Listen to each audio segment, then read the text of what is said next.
Bonjour, bienvenue à vous les formateurs. Je suis Fabien Expidi, consultant ingénieur en formation depuis près de 20 ans. Je propose au quotidien des actions de formation auprès de formateurs qui souhaitent professionnaliser leur pratique pédagogique en utilisant de nouvelles modalités, de nouvelles méthodes et de nouvelles techniques pédagogiques. J'ai souhaité, à travers cette vidéo, vous donner quelques astuces qui vont vous permettre de voir comment vous pouvez construire une séquence de formation. A tout de suite.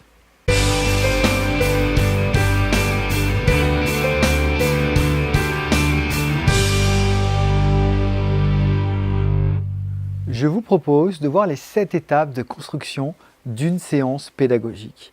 Donc une séance pédagogique va correspondre à une matinée ou une journée par exemple de formation.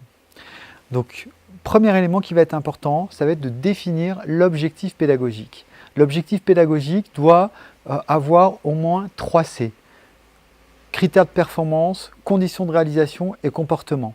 Cet objectif va ensuite, pour rappel, vous permettre d'évaluer les apprentissages et ce qui aura été abordé au cours de la formation.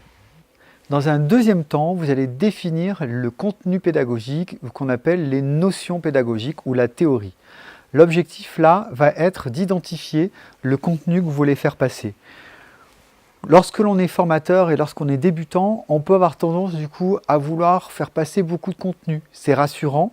On se dit que si jamais on fait passer du contenu, on n'aura pas forcément fini avant l'heure ou avant la demi-journée ou avant la fin de la journée.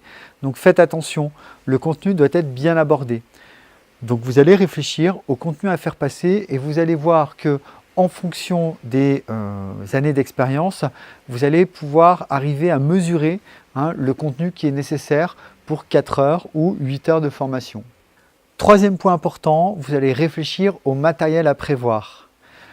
Je vous conseille de vous faire une boîte à outils. Donc vous allez voir également qu'en fonction de votre pratique pédagogique et en fonction des années d'expérience, vous allez utiliser des nouveaux outils qui peuvent être intéressants. Il peut s'agir par exemple d'un vidéoprojecteur, il peut s'agir par exemple d'un logiciel comme le mind mapping, comme Prezi, comme PowerPoint. Par exemple, des outils que vous souhaitez bien et que vous aimez bien utiliser. Vous pouvez également utiliser des jeux pédagogiques. Vous allez pouvoir utiliser des supports de formation. Donc, en fonction de l'objectif, en fonction du contenu à faire passer, en fonction de la complexité également du contenu, vous allez pouvoir utiliser du matériel plus ou moins important. Faites attention à toujours diversifier en fonction de vos méthodes. Lorsque vous aurez défini l'objectif, que vous aurez identifié le contenu et que vous aurez réfléchi au matériel à prévoir, vous allez ensuite réfléchir à l'évaluation.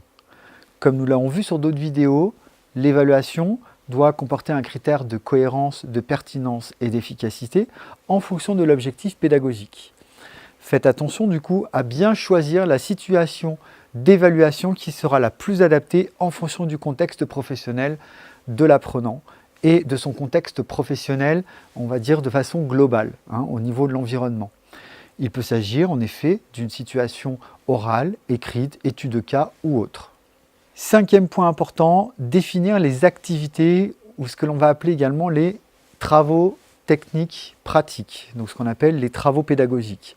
L'objectif là, ça va être de faire attention à développer les compétences de vos apprenants. Donc c'est-à-dire choisir des activités où ils vont pouvoir produire, où ils vont pouvoir quelque chose qui va leur permettre de travailler une activité, un contenu et surtout de travailler une technique qui va leur permettre ensuite de développer leurs compétences professionnelles. Il peut s'agir par exemple d'un exercice pratique, il peut s'agir éventuellement d'un mur parlant, de nouvelles techniques que nous pourrons voir dans les prochaines vidéos. Sixième point à aborder, les méthodes pédagogiques. Donc nous avons vu que nous en avions 5. La méthode expositive, démonstrative, active, expérimentale ou interrogative. N'oubliez pas également qu'il va falloir utiliser au moins 3 méthodes pédagogiques afin de dynamiser du coup vos apprenants et de faciliter la motivation, mais également de faciliter la mémorisation. Donc faites attention à principalement utiliser une méthode active et ensuite construire votre séquence et votre séance de formation en fonction de cette méthode principale. Septième et dernier point important, identifier les prérequis. Pourquoi ça va être important du coup d'identifier les prérequis à la fin? Tout simplement parce que en fonction du contenu que vous aurez identifié, en fonction des méthodes que vous aurez choisies, en fonction de l'évaluation, ça va vous permettre d'affiner les prérequis. Si vous sentez que la séquence ou la séance que vous avez proposée en fonction de l'objectif n'est pas adaptée aux prérequis que vous devriez avoir au départ, il va du coup falloir retravailler votre contenu. Partez du principe que lorsque vous avez réfléchi à la séquence et à la séance de formation, vous allez ensuite devoir créer l'ensemble des supports. Partez du principe qu'une journée de formation, c'est en général une journée de préparation, voire 2 lorsque l'on est débutant. Je vous propose 3 conseils à utiliser dès demain. Le premier va être de structurer votre séance de formation en fonction des 7 points clés que nous avons vus à travers cette vidéo.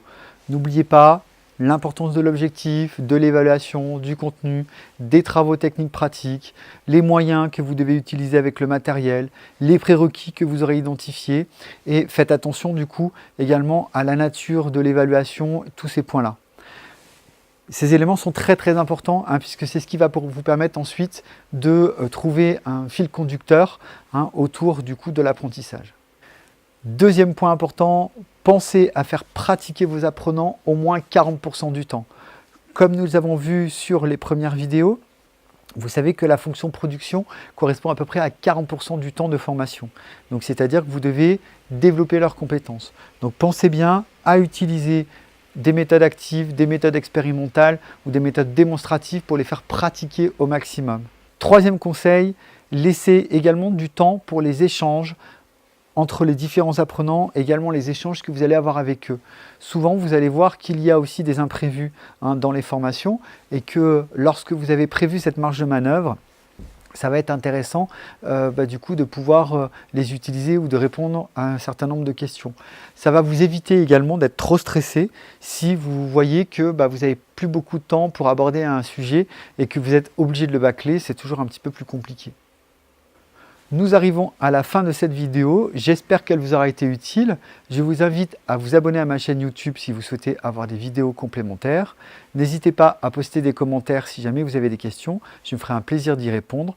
N'hésitez pas également à partager cette vidéo auprès de l'ensemble de vos contacts. À bientôt pour une nouvelle vidéo.